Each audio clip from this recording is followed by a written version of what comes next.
ayat 197 ya, surat Ali Imran. Walillahi 'alan nasi hajjul baiti man istata'a ilaihi sabila. Ibadah haji merupakan kewajiban ya bagi manusia ya ke Baitullah man istata'a ilaihi sabila, bagi orang yang mampu melakukan perjalanan ke sana. Itu dalil. Terus bagi yang tidak mampu secara hukum tentu tidak terkena kewajiban, karena kewajiban tadi diikat dengan unsur kemampuan. Terus pertanyaan ini pun, belum punya kemampuan tapi pengen mendapatkan pahala besar sebagaimana ya pahala bagi orang yang berhaji, karena Nabi bersabda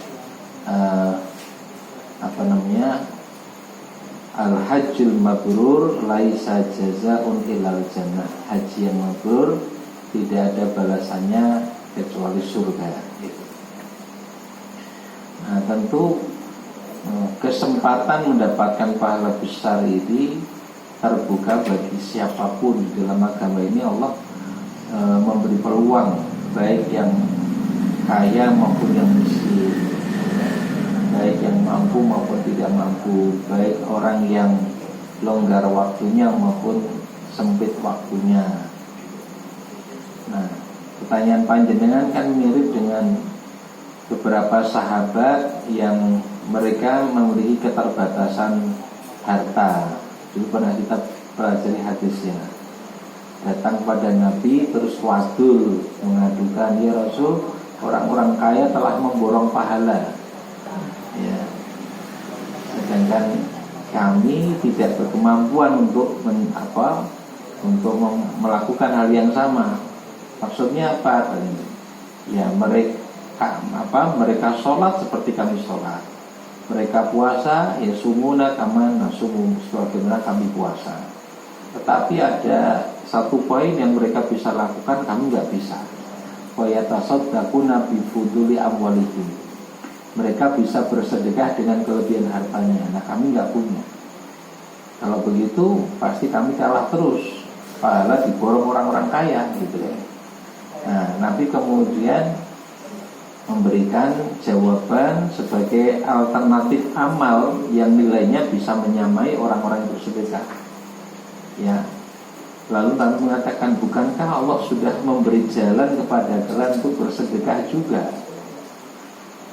Kemudian Nabi menambahkan dengan kalimat, setiap tasbih adalah sedekah, setiap tahlil sedekah, setiap takbir sedekah, amar ma'ruf sedekah, nahi mungkar sedekah gitu. Nah, lalu orang-orang sahabat-sahabat yang miskin ini dapat solusi, ada amal alternatif. Begitupun dalam ibadah haji, bagi yang belum berkemampuan tidak berarti tertutup peluang mendapatkan pahala sebagaimana orang yang berhaji. Ya, karena Nabi bersabda, barang siapa sholat subuh, ya kan, berjamaah, selesai subuh itu dia berzikir sampai matahari terbit, kemudian mengerjakan sholat 2 rakaat, ia mendapatkan pahala sebagaimana orang yang berhaji dan berumrah. Tamah, sempurna. Ya. Nah, berarti alternatif amalnya kan melakukan sholat sunnah syuruk itu. Ya, sholat sunnah syuruk itu sholat yang ada rangkaian sebelumnya. Ini yang dijadikan alasan para ulama dalam membedakan sholat sunnah syuruk dengan sholat duha. Kalau sholat sunnah syuruk itu ada rangkaian amal sebelumnya, subuh berjamaah, zikir sampai matahari terbit, baru mengerjakan sholat ya, setelah matahari mulai setelah terbit ya, mulai beranjak naik. Itu pahalanya. Baik. Pada asalnya, aturan asalnya itu adalah sholat berjamaah, zikir sampai matahari terbit, kemudian sholat.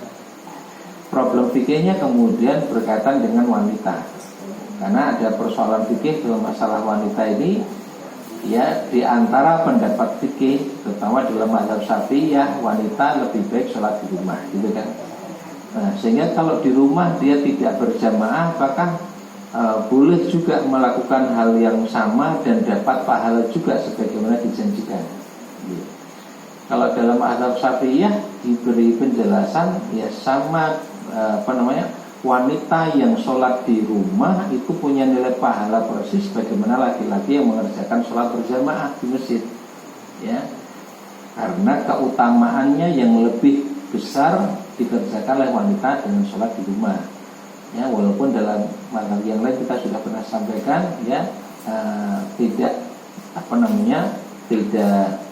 tidak selalu wanita itu lebih baik sholat di rumah itu. Tapi kalau merujuk kepada pemahaman ini atau mazhab Syafi'iyah ini, maka sholat di rumahnya seorang wanita itu ya sama sebagaimana laki-laki yang sholat berjamaah di masjid tadi. Sehingga amal yang dilakukan setelahnya pun boleh dikerjakan, zikir sampai matahari terbit, kemudian sholat 2 rakaat, ya, seperti itu. Atau ya. Nah, jadi selain itu pun ada alternatif yang lainnya juga kan, terkait dengan sholat di Masjid Quba kan. Barang siapa bersuci dari rumahnya, kemudian dia keluar menuju ke Masjid Quba itu, lalu dia kerjakan sholat ya 2 rakaat, maka ia mendapatkan pahala umroh kan. Ka'ajri umrotin, dia mendapatkan pahala umroh. Jadi selalu ada alternatif amal yang bisa dilakukan, karena setiap orang punya keadaan yang berbeda-beda. Nah, disitulah kemahaadilan dan kemahabijaksanaan Allah Subhanahu wa Ta'ala. Ya, contoh yang seperti itu banyak. Kaum wanita di masa Nabi itu iri dengan kaum laki-laki. Ya Rasulullah, para lelaki bisa membersamaimu di dalam perang fisabilillah dan mendapatkan pahala yang sangat besar, ya, berjihad. Sedangkan kami, ya, bagaimana dengan kami? Jadi ini dorongan iri yang baik untuk mendapatkan pahala besar sebagaimana kaum laki-laki yang bisa membersamai Nabi. Lalu Rasul mengatakan jihad kalian adalah di rumah kalian. Jadi jihad kaum perempuan adalah ya tugas yang ia jalani di dalam rumah tangganya, itulah jihad yang ya ia lakukan.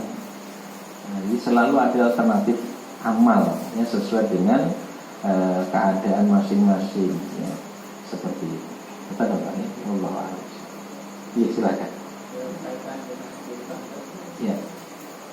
Kalau kita kurban tidak di daerah kita. Ya. Kemudian kita tidak bisa menghadiri. Ya, menghadiri penyembelihan korban atau menyaksikan ya penyembelihan korban binatang korban kita itu memang secara fikih disunahkan, ya, disunahkan. Kesunahannya didasari hadis yang memberikan motivasi, fadilah, keutamaan, ya. Ya, bahwa orang yang berkorban dan menyaksikan penyembelihan korbannya, maka sejak jatuhnya atau netesnya darah itu ya menjadi ampunan baginya di sisi Allah. Nah, atau ia mendapatkan pahala sebanyak bulu yang ada pada binatang korban yang disembelih, gitu. Ya, semisal itulah beberapa riwayat tentang itu. Nah, dari hadis itu kemudian istimbatnya, penarikan kesimpulan hukumnya oleh ulama fikih, dianjurkan, disunahkan. Nah, tapi hukum ini ya sunnah, tidak sampai derajat wajib. Artinya jika tidak menyaksikannya, ya tidak menyaksikan penyembelihan, ya tidak mengapa, tidak berdosa. Gitu. Walaupun sebetulnya kepentingan untuk bisa menyaksikan itu bisa diatasi di masa sekarang itu dengan media kan, bisa langsung video call, ya, syuting dan seterusnya, itu juga bisa dilakukan, atau malah live streaming gitu ya. Ini bagi sahibul korban yang mungkin tidak sempat hadir di tempat, silakan jam sekian kita laksanakan penyembelihan. Itu jadi bisa menyaksikan juga ya melalui media. Itu pun juga sama ya, walaupun melalui media itu karena tetap saja maknanya menyaksikan penyembelihan. Seperti itu ya. Wallahu a'lam. Ya, silakan Bu.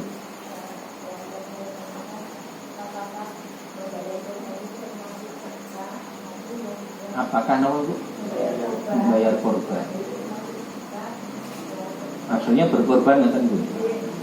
Apakah sedekah gitu terus?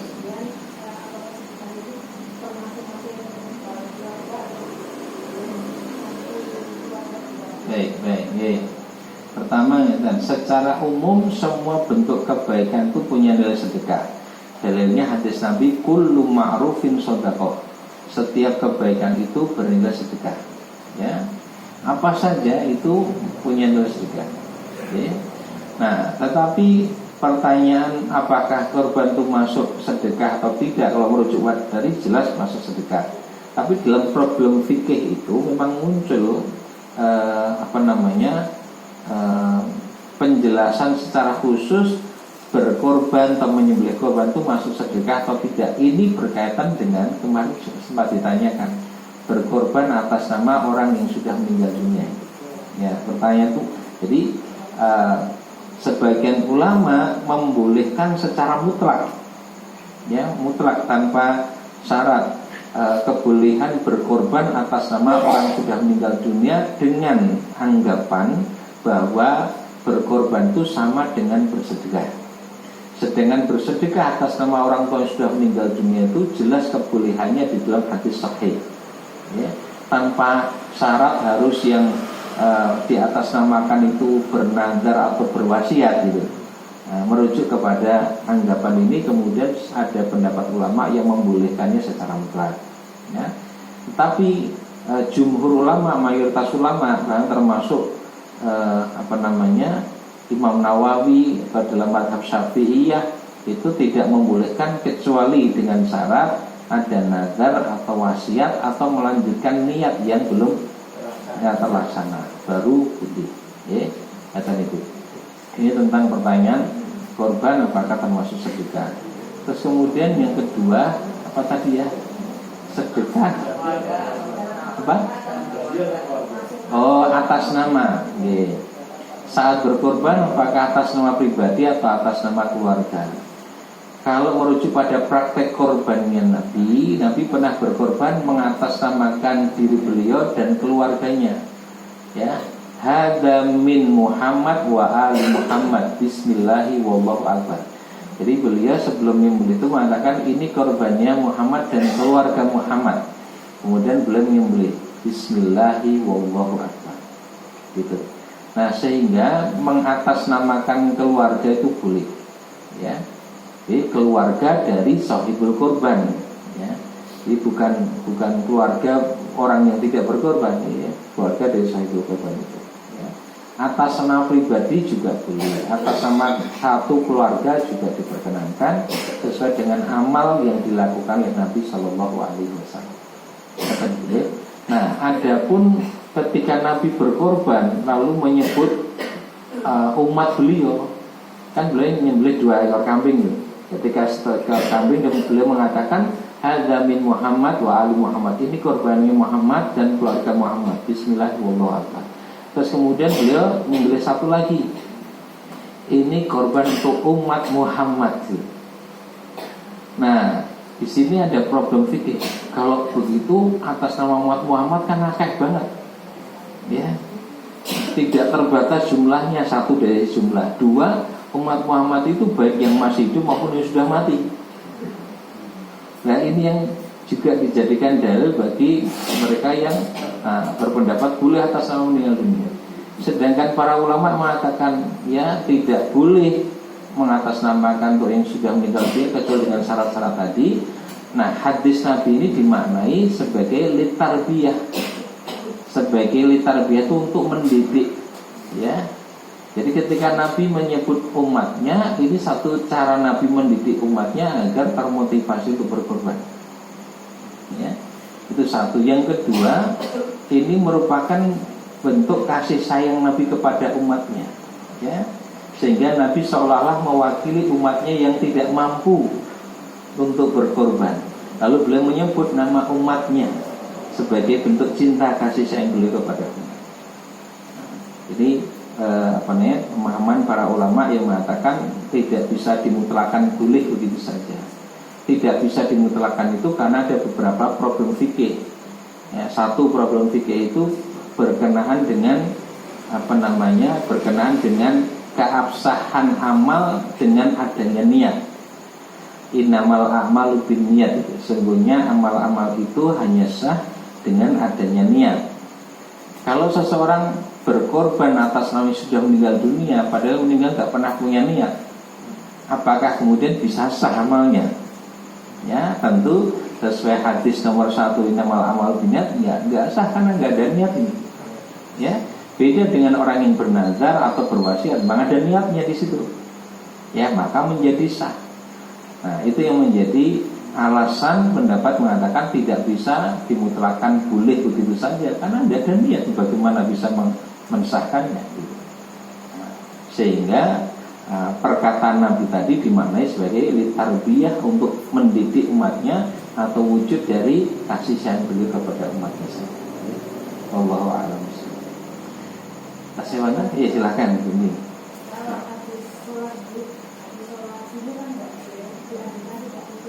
Iya. Ngantuk ya.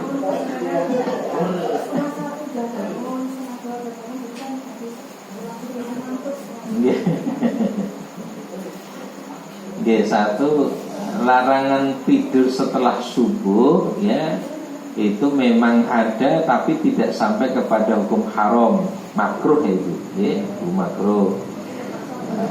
Ya. Ampun jujur ri. Dari kampung.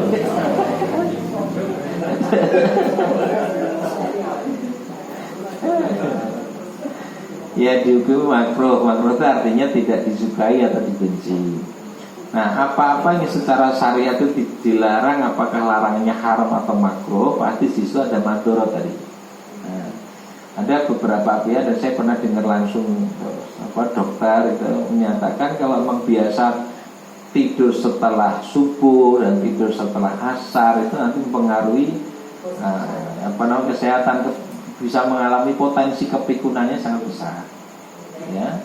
Karena tidur setelah subuh kan dari kondisi gelap tangi-tangi sepadan, atau kondisi terang tiba-tiba pas bangun sudah malam, itu ada kebingungan yang terus berulang, itu bisa mengalami kepikunan. Nah, artinya hikmah syariatnya di sini, hikmah tasri itu. Nah, terus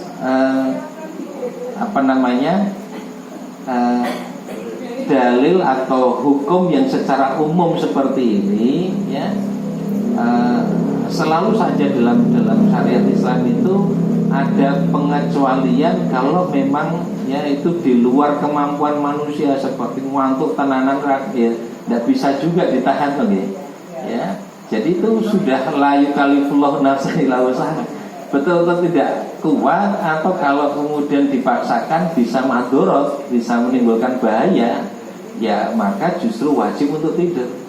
Bukan saja boleh, maka wajib tidur. Okay? Nah, kalau ngantuk tenanan gitu. Nah, atau kita yang melakukan pengaturan ya agar cukup cukup bisa tetap terjaga setelah subuh sampai matahari terbit misalnya gitu. Okay? Nah, ini sehingga tidak harus tidur setelah subuh ya. Nah, tapi kalau jangan kuat tenan ngantuk dipaksa nih malah mau marah ngeluh gitu. Ya sudah tidur gitu. Kata nih ya. Ya silakan Pak. Ya. Oh ya. Saya mau nggih monggo.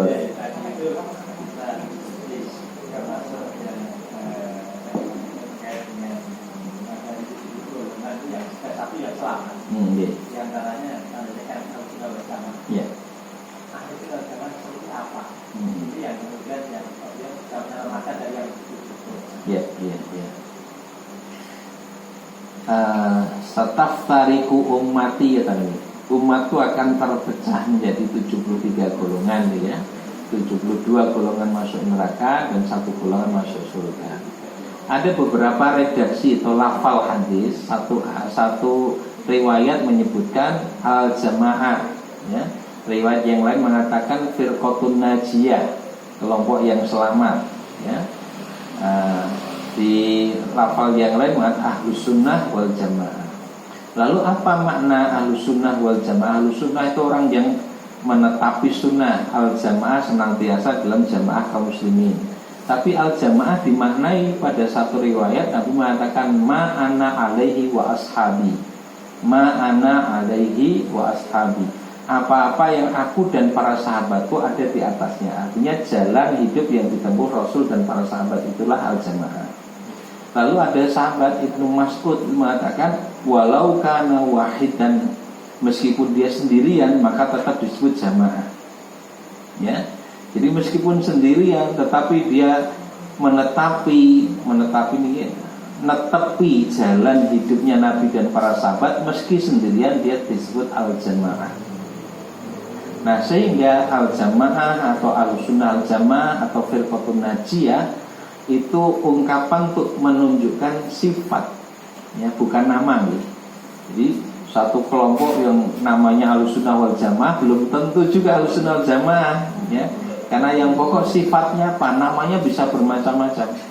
Jadi siapapun yang konsisten dengan jalan hidupnya Rasul dan para sahabat, dia adalah al-jamaah, dia adalah Ahlussunnah wal Jamaah, dia adalah firqatun najiyah ya. Nah, maka yang perlu dicermati adalah kesungguhan dan konsistensinya untuk mengikuti ya jalan hidup Nabi dan para sahabat. Ya. Al-Quran, Sunnah, ya dengan mengikuti pemahaman dan praktek para sahabatnya. Lengkapnya begitu. So, kadang-kadang kalau hanya Al-Quran dan As-Sunnah, semua mengatakan kami dengan Al-Quran dan As-Sunnah juga. Tapi ketika memahami keduanya tidak merujuk kepada pemahaman dan praktek para sahabat, tapi dengan akalnya sendiri bisa keliru juga ya. Justru kehidupan Nabi dan para sahabat itu untuk jadi konfirmasi benar tidaknya kita dalam memahami dan mempraktekkan Quran dan Sunnah. Contoh praktisnya kan dalam kehidupan Nabi dan sahabat. Karena itu harus dipelajari juga sirah nabawiyah, sejarah kehidupan Nabi dan sejarah kehidupan sahabat, karena mereka hidup dengan panduan wahyu. Wahyu masih turun, kalau keliru pasti akan ditegur ya dengan turunnya wahyu atau diluruskan oleh Nabi, itu sudah pasti ya. Sehingga kehidupan mereka itu terbimbing, tertuntun oleh ayat Quran maupun petunjuk Rasul secara langsung. Dan karena itulah maka Allah kemudian merekomendasikan para sahabat untuk menjadi contoh yang diikuti. Ayat 110 surat Al-Imran dan ayat 100 surat At-Taubah. Nah, saya kira itu. Jadi Ahlussunnah wal Jamaah ya lebih merupakan sifat ya, bukan nama ya. Nah, dan bukan hanya pengakuan klaim gitu ya. Mau disebut Ahlussunnah wal Jamaah atau mengikut sebagai salafi. Nah, salaf itu dari mana? Salaf itu adalah 3 generasi terbaik, yaitu generasi ya para sahabat, tabi'in dan tabi'ut tabi'in.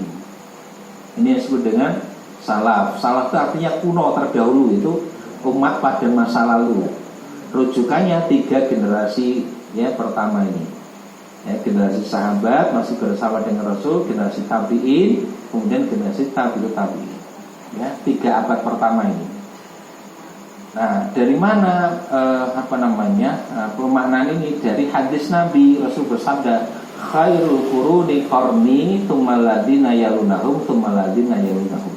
Sebaik-baik generasi adalah generasiku, yaitu Rasul ketika bersama dengan para sahabat, tsummal ladzina yalunahum, kemudian setelahnya, tsummal ladzina yalunahum, kemudian setelahnya. Nabi menyebut 3 generasi ini. Ya. Nah, dengan kata lain generasi sahabat, generasi tabi'in, generasi tabi'ut tabi'in. Ini yang disebut salafus sholih ya. Jadi salafus sholih itu ya 3 generasi terbaik ya. Kalau hari ini ada orang menyebut sebagai ya salafi itu harus sesuai dengan yang dilakukan Nabi, para sahabat, kemudian para tabi'in dan tabi'in. Tapi 4 ulama madhab itu masuk generasi salaf semua. Ya, jadi nanti cek wafatnya Imam Syafi'i kapan, Imam Malik, Imam Abu Hanifah, Imam Ahmad bin Hanbal. Ini semua masuk di generasi salaf. Yang paling akhir Imam Ahmad bin Hanbal, ini masuk generasi tabi'ut tabi'in. Jadi aman yang ngikuti ulama 4 madhab ini sudah aman ngikuti salaf itu. Ini ya Sabino. Ya ini iya. Ya memang empat ulama madhab ini generasi salaf. Ya, mereka masih cukup dekat dengan Nabi.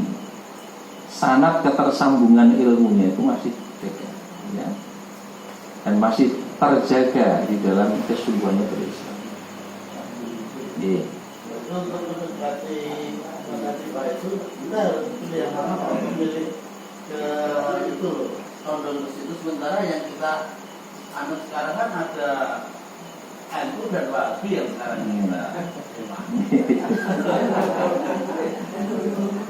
tadi ya,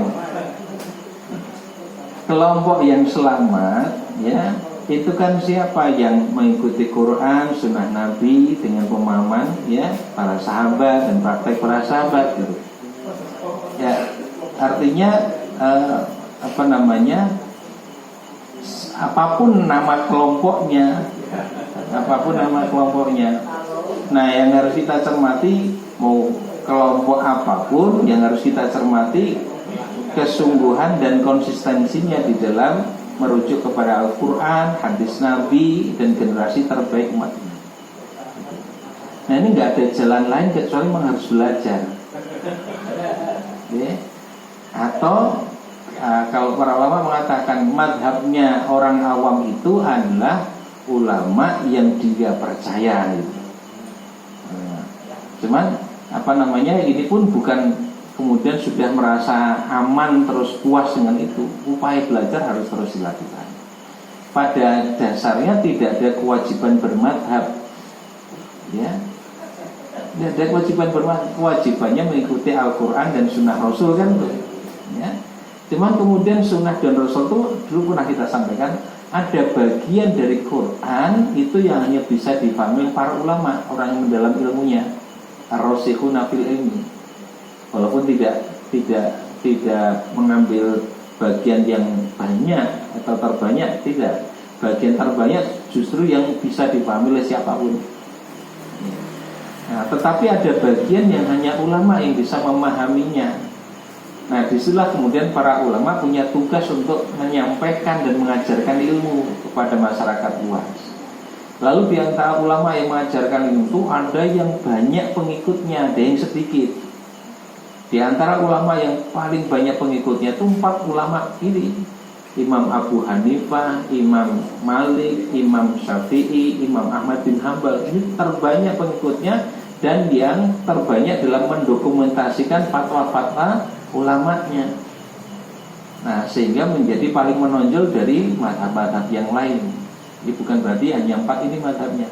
Ada banyak, Imam At-Tawri, ya, kemudian Imam Al-Zahiri, Ibnu Hazm Al-Zahiri. Tapi yang paling banyak memang 4 ini, ya. Dan paling lengkap murid-muridnya dalam mendokumentasikan ajaran dari gurunya ini. Nah ini pentingnya dokumentasi juga. Jadi kalau dicatat, ditulis, disebarkan memang penting, karena kemudian bisa ya dirujuk kalau memang ada kesalahan, dilakukan kritik, ya, pelurusan dan sebagainya. Nah seperti itu. Jadi kalau tadi pertanyaan Pak Heru, arep melu NU apa Wahabi apa Muhammadiyah? Ya ini kan membutuhkan pengetahuan jenengan ngetos NU seperti apa, Wahabi apa Muhammadiyah apa. Tidak bisa kemudian kita tergesa-gesa menghukumi tanpa tahu secara pasti begitu. Ya, jadi mereka membangun organisasi ini seperti apa? Ya dasar yang dipergunakan. wujud gerakannya bagaimana, dasar yang bergunakan apa. Nah ini baru bisa menilai itu kalau kemudian dipelajari secara cermat. Nggak bisa oknumnya, dilihat ke ajaran pokoknya. Iya.